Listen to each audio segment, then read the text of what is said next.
تو عورت کی خوبی، عورت کا حسن اور اللہ کی نگاہ میں عورت کا مقام کب ہے؟ جب وہ شوہر کی فرما بردار ہو اور جینون جگہوں پر اور جینون احکامات میں اس کی مخالفت نہ کرنے والی ہو۔ نبی صلی اللہ علیہ وسلم نے فرمایا، بہترین بیوی وہ ہے جس کی طرف تم دیکھو تو وہ تمہیں خوش کر دے، جب تم اسے کسی بات کا حکم دو تو بجا لائے، اور تمہاری عدم موجودگی میں تمہارے مال اور اپنی ذات کی حفاظت کرے۔ تو ہمیں ایسی بہترین عورت بن کے دکھانا ہے۔ رسول اللہ صلی اللہ علیہ وسلم نے فرمایا، اللہ تعالیٰ اس عورت کی طرف نظر رحمت سے نہیں دیکھتا جو خاوند کی شکر گزاری نہیں کرتی، حالانکہ وہ اس سے بے نیاز نہیں ہو سکتی، اس کے بغیر رہ بھی نہیں سکتی، لیکن جب وہ ہوتا ہے تو اس سے وہ صرف لڑائی کرتی رہتی اور گلے شکوے کرتی رہتی، کمپلینٹس ہر چیز میں کمپلینٹس۔ تو شوہر بھی چاہے اس کے پاس کتنی بھی جسمانی طاقت ہے یا مالی طور پر بہت سٹیبل ہے، وہ انسان ہے، وہ ہیومن بینگ ہے، وہ بھولتا بھی ہے، وہ غلطی بھی کرتا ہے، تو ایسی چیزوں کو اگنور کر دینا چاہیے۔ ہمیشہ گنتی کر کے رکھیں کہ اس کے احسانات کتنے ہیں اور اس کی غلطیاں کتنی ہیں، اگر وہ برابر ہوں تو بھی شکر گزار رہیں، اور اگر اس کی نیکیاں یا احسانات زیادہ ہوں اور غلطیاں کم ہوں تو غلطیوں کی بنا پر اس کی ناشکری نہیں کریں۔ تو آپ نے خصوصاً اپنے ہسبینڈس کو تھینک یو بولنا ہے، لکھ لیجئے، اور جو ابھی نہیں بول سکتے وہ آئندہ زندگی کے لیے لکھ لیں، دلوں میں لکھ لیں کہ شوہر کے شکر گزار رہنا ہے۔ اور یہ شکر گزاری آپ کے اپنے اندر اور آپ کے گھر میں اور آپ کے تعلقات میں خوشگواری پیدا کر دے گی۔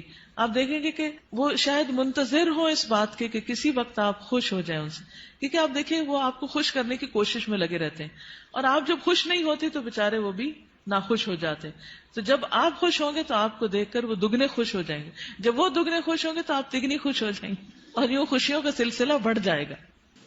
پھر اسی طرح عورت کے اوپر یہ بھی لازم ہے کہ وہ اس طریقے پر رہے کہ شوہر دیکھے تو خوش ہو جائے، یعنی بیوی کا حال حلیہ، اس کا اٹھنا بیٹھنا، بات کرنے کا انداز، معاملہ کرنے کا انداز، یہ شوہر کے لیے ایک اٹریکشن کا باعث ہو۔ یعنی اگر شوہر کو کسی خاص قسم کا لباس پسند ہے تو ایز لانگ ایز وہ شریعت کی حد کے اندر ہے تو عورت کو وہ پہننا چاہیے۔ اگر کہیں جانے کی بات ہے یا گھر کو کسی خاص انداز میں رکھنے، یا کوئی شادی شدہ زندگی میں بہت سارے معاملات باہم ایک دوسرے کے ساتھ مل کے کیے جا رہے ہوتے ہیں، تو ایسی تمام چیزوں میں شوہر کے ساتھ تعاون اور اس کی مدد اور اس کو خوش کرنا جو ہے وہ لازم ہے۔ یعنی اپنی شرم و حیا کی بھی حفاظت کرے، اور گھر اور جو بھی اس کے کسٹڈی میں شوہر کا مال یا راز یا کوئی بھی چیز ہے ان سب کی بھی حفاظت کرنے والی ہو۔ مال کی، گھر کی حفاظت، پیسے ضائع نہ کرے۔ یہ نہیں کہ شوہر کے گھر، شوہر کے مال اور شوہر کی تنخواہ اور شوہر کی پراپرٹی میں سے چھپ چھپا کے میکے والوں کو مت بھیجتی رہے۔ بہت سے فساد اس وجہ سے ہوتے ہیں کہ سسرال کو دینے کے لیے تو نمبر 2 مال ہوتا ہے، اور میکے کو بھجوانے کے لیے پسندیدہ چیز۔ قدرتی بات ہے کہ انسان کی جو اٹیچمنٹ ہوتی ہے وہ ماں باپ سے بہت زیادہ ہوتی ہے، ایک ایسی خیرخواہی ہوتی ہے جس میں دنیا کی کوئی دوسری چیز شریک ہی نہیں ہو سکتی۔ ظاہر ہے جنہوں نے جنم دیا، جنہوں نے پالا پوسا، ان کے ساتھ محبت اور خیرخواہی کیسے نہ ہو، وہ تو ہوگی، لیکن اس کی بھی حدود ہیں، وہ حد سے آگے نہیں بڑھنی چاہیے کہ شوہر کما کے لائے اور ہر وقت عورت شکوہ کرے، پورا ہی نہیں پڑتا، ہوتا ہی نہیں، ہے ہی نہیں، یہ بھی نہیں، وہ بھی نہیں، وہ بھی نہیں، اور پیسے بٹورتی چلی جائے اور ادھر سے چھپ چھپا کے دوسری طرف دیتی چلی جائے۔ نہیں، حتیٰ کہ فی سبیل اللہ بھی اگر عورت کو دینا ہے تو شوہر کی رضامندی ضروری ہے، یعنی شوہر کا مشورہ بھی ہونا چاہیے اس میں۔ پھر اسی طرح یہ ہے کہ بولنے میں اچھی ہو۔ رسول اللہ صلی اللہ علیہ وسلم نے فرمایا، کنواری عورتوں سے نکاح کرو کہ وہ شیریں گفتار ہوتی، یعنی کہ ان کے بولنے میں مٹھاس ہوتی اور تھوڑی چیز پر جلد خوش ہو جاتی، یعنی شکر گزار ہوتی، کیونکہ زیادہ دنیا نہیں دیکھی ہوتی اور مطالبے بھی کم ہوتے۔ اس لیے خصوصی طور پر بیوی کی حیثیت سے جو خوبی بیان کی گئی وہ یہ کہ شوہر کے ساتھ بات کرنے میں بھی اچھی ہو اور بہت زیادہ مطالبے کرنے والی نہ ہو، اور نہ ہی اپنے شوہر کی اجازت کے بغیر کسی مرد کو گھر میں آنے کی اجازت دے، کیونکہ اس سے بھی شکوک و شبہات پیدا ہوتے ہیں۔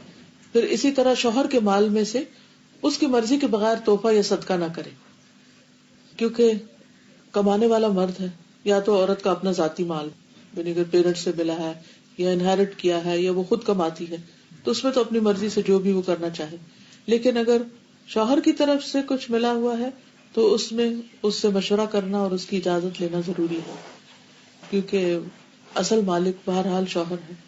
اور بہت دفعہ گھروں میں جھگڑے اس وجہ سے پڑ جاتے ہیں کیونکہ ہسبینڈ جو ہے وہ بیوی کو اجازت نہیں دیتا، اور بیوی اپنی مرضی سے اپنے میکے کو یا کسی اور کو کچھ دینا چاہتی ہے، اور ان معاملات میں اختلاف بعض اوقات گھر کی بنیادیں ڈھیلی کر دیتا ہے. عورت کے اوپر یہ بھی ذمہ داری عائد ہوتی ہے کہ وہ اپنے شوہر کی اطاعت کے ساتھ ساتھ اس کی خدمت بھی کرے. جس طرح شوہر گھر سے باہر سب کچھ کمانے کا ذمہ دار ہے، تو اسی طرح عورت گھر میں آرام اور سکون فراہم کرنے کی بھی ذمہ دار ہے. پھر اسی طرح یہ ہے کہ شوہر کی اجازت کے بغیر نامحرموں سے گفتگو سے بھی بچنا چاہیے. حضرت علی بن ابی طالب سے روایت ہے کہ رسول اللہ صلی اللہ علیہ وسلم نے خاوند کی اجازت کے بغیر عورتوں سے ان کے گھروں میں گفتگو سے منع کیا ہے. اگر شوہر کو یہ بات پسند نہیں کہ عورت کسی مرد سے بات کرے تو عورت کو نہیں کرنی چاہیے، کہ بعض اوقات انہی چیزوں سے پھر جھگڑے پیدا ہو جاتے. پھر اسی طرح یہ ہے کہ مشکل حالات میں شوہر کا ساتھ دے. پھر اسی طرح بد اخلاقی اور بد زبانی سے دور رہے. اب یہ جو بد زبانی ہے یہ عام طور پر بہت سے کام خراب کرتی ہے. انسان کی زبان ہی ہوتی ہے جو اس کو عزت دیتی ہے، اور زبان ہی ہوتی ہے جو اس کو ذلیل کر دیتی ہے. اگر ایک زبان انسان کنٹرول کر لے تو اللہ تعالیٰ اور بندوں دونوں کے سامنے انسان سرخرو ہو جاتا ہے. تو اس لیے انسان سوچ سمجھ کر بات کرے.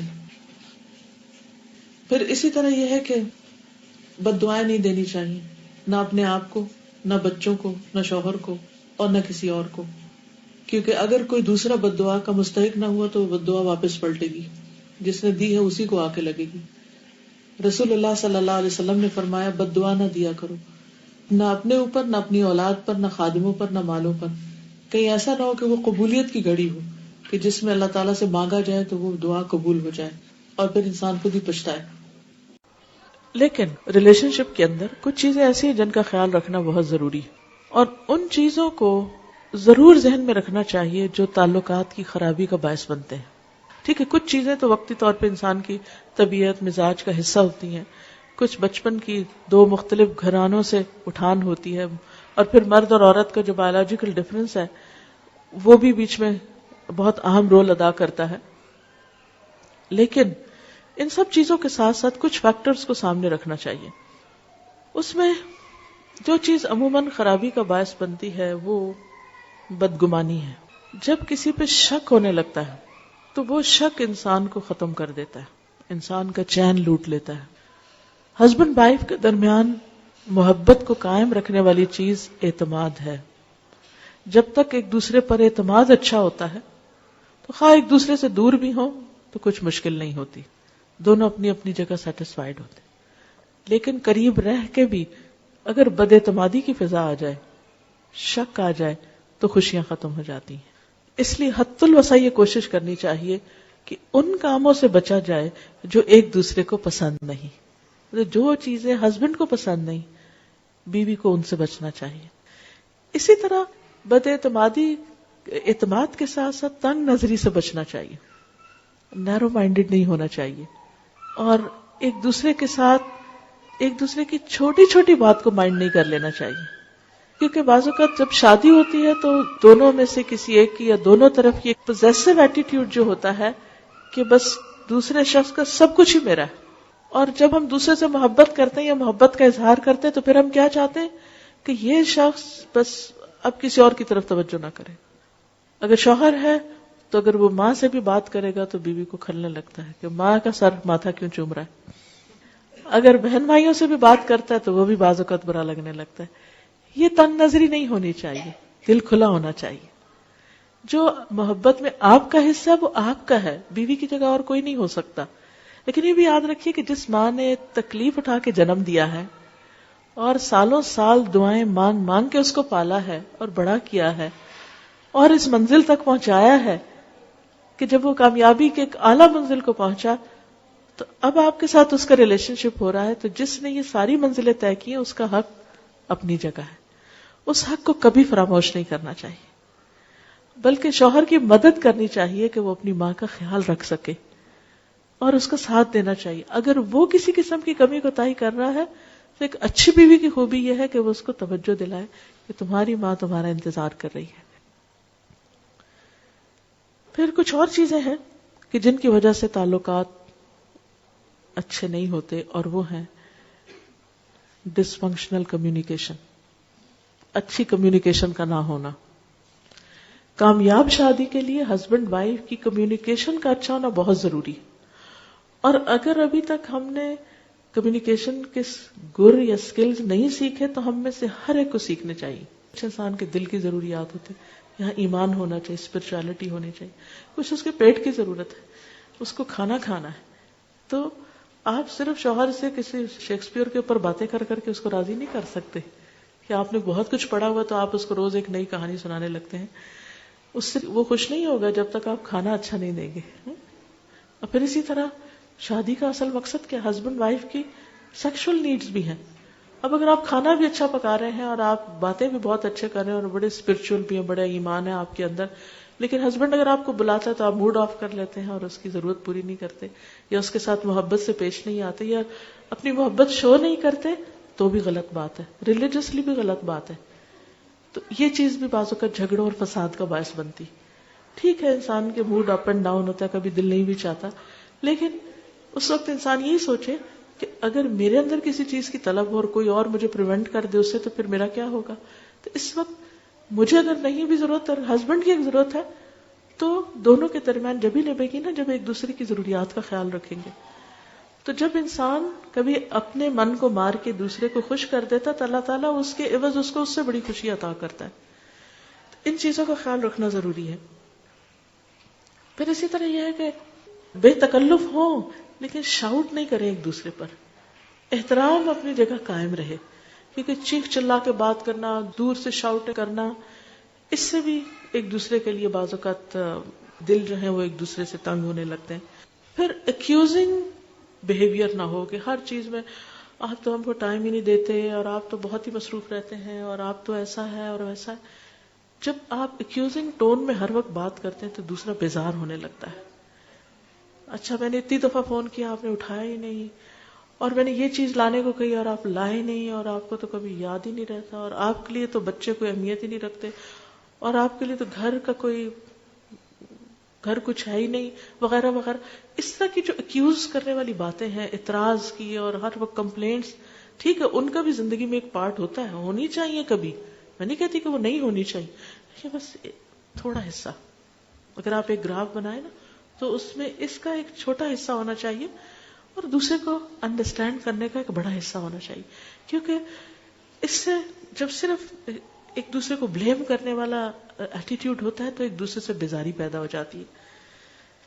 پھر اسی طرح یہ ہے کہ زبان درازی، گالی گلوچ، بدتمیزی، بد اخلاقی، یہ دلوں کو اس طرح پھاڑ دیتے ہیں کہ پھر جوڑنے مشکل ہو جاتے ہیں. اور پھر انسان ایک دفعہ یہ کر لیتا ہے لیکن اس کے بعد اتنا اس کا جیسے ہڈی ایک ٹوٹ جاتی ہے نا تو پھر اس کے درست ہونے میں بڑا ٹائم لگتا ہے.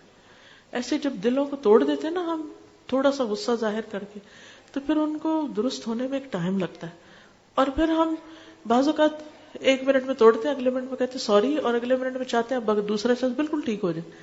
نہیں، اس کو ٹائم دیں آپ حتیٰ کہ وہ اس کی مرہم پٹی ہو چکی ہے. پھر اسی طرح یہ ہے کہ باہر سے اکسانے والے بھی بعض اوقات تعلقات کو خراب کر دیتے ہیں.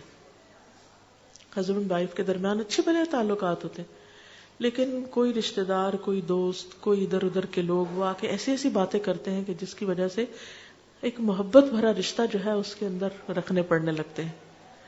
اس بارے میں نبی صلی اللہ علیہ وسلم نے بہت سختی سے فرمایا کہ جس نے شوہر کے خلاف اس کی بیوی کو بدظن کیا، یعنی شوہر کے خلاف اس کی بیوی کے دل میں کوئی ایسی چیز ڈال دی، وہ ہم میں سے نہیں. پھر بات یہ ہو رہی تھی کہ دوسروں کی انٹرفیئرنس ہسبینڈ وائف کے بیچ میں، یہ صرف لڑکی کی ساس کی طرف سے نہیں ہوتی، بعض اوقات لڑکے کی ساس کی طرف سے بھی ہوتی.